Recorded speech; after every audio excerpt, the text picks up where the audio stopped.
Welcome back viewers. নতুন করে একটা লাইটরুম অ্যাকাউন্ট খোলার জন্য আপনাদেরকে যে কাজটি করতে হবে, প্রথমে লাইটরুমের যে অ্যাপ রয়েছে অ্যাপটিকে ইনস্টল করতে হবে।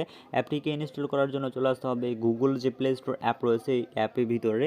এরপর এখানে অ্যাপটি ওপেন হয়ে গেলে এখান থেকে জাস্ট সার্চ বার অপশনটির উপরে ক্লিক করে এলআর লিখলেই কিন্তু এই অ্যাপটি চলে আসবে। এরপর জাস্ট এটিকে ইনস্টল করে ওপেন করলে কিন্তু এরকম একটা পেজ এখানে দেখাবে। এরপর এখান থেকে কন্টিনিউ উইথ এই যে গুগল নামে যে অপশনটি রয়েছে এটার উপর একবার ক্লিক করতে হবে।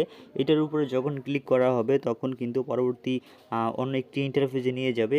এখানে একটু ওয়েট করতে হবে। সো আমরা একটু ওয়েট করব। এরপর আমাদেরকে কিন্তু নতুন করে একটি পেজ দেখাবে, যে পেজটা ঠিক এরকম হবে।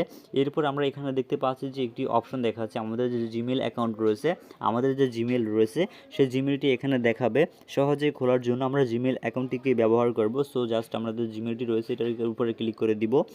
জিমেলটির উপরে ক্লিক করে দিলেই কিন্তু আমাদেরকে পরবর্তী একটি ইন্টারফেসে নিয়ে যাবে। দেখতে পাচ্ছেন এখান থেকে একটু ওয়েট করতে হবে, জাস্ট এখান থেকে লোডিং নিচ্ছে। সো আমরা একটু ওয়েট করব। একটু ওয়েট করলেই কিন্তু আমরা আমাদের পরবর্তী যে ফেজ রয়েছে সেই ফেজে চলে আসব। দেখতে পাচ্ছেন সেই ফেজটি কিন্তু ঠিক এরকম। এরপর আমরা এখান থেকে আমাদের জানুয়ারি মাসটা সিলেক্ট করা থাকবে। এরপর এখান থেকে যে কোনো একটা ইয়ার সিলেক্ট করে দিব। এরপর এখান থেকে দেখতে পাচ্ছি please don't contact via email, এই অপশনটিতে ক্লিক করে দিব টিক মার্কে। সেখান থেকে টিক মার্ক দেওয়া হয়ে গেলে নিচনে ক্রিয়েট অ্যাকাউন্ট যে অপশন রয়েছে এইটার উপর একবার ক্লিক করব। ক্রিয়েট অ্যাকাউন্ট অপশনটির উপরে ক্লিক করে দিলেই কিন্তু আমাদেরকে পরবর্তী আরও একটি ইন্টারফেসে নিয়ে যাবে। একটু ওয়েট করতে হবে। সো আমরা এখানে আবারও একটু ওয়েট করব। এরপর ঠিক এরকম একটি ইন্টারফেস এখানে দেখাচ্ছে। সো আমরা এখান থেকে ইন্টারফেসটিকে কন্টিনিউতে ক্লিক করে দিব। কন্টিনিউ অপশনটির উপরে ক্লিক করে দিলেই কিন্তু আমাদের আবার একটু ওয়েট করতে হবে। এরপর দেখতে পাবো যে আমাদেরকে পরবর্তী আরও একটি ইন্টারফেসে নিয়ে যাবে। সো আমাদেরকে একটু এখানে ওয়েট করতে হবে। সো দেখতে পাচ্ছেন ফাইনালি কিন্তু আমাদের অ্যাকাউন্টটি ক্রিয়েট করা কমপ্লিট হয়ে গেছে। এবং অ্যাকাউন্টটি ক্রিয়েট করা হয়ে গেলে আমরা এখান থেকে দেখতে পাচ্ছি এই যে এখানে একটি থ্রি ডট অপশন দেওয়া রয়েছে, এই অপশনটির উপরে ক্লিক করব।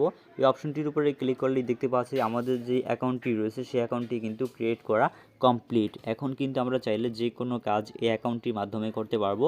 এডিট করা থেকে শুরু করে বিভিন্ন ধরনের কাজগুলো কিন্তু আমরা এখন ব্যবহার করতে পারবো।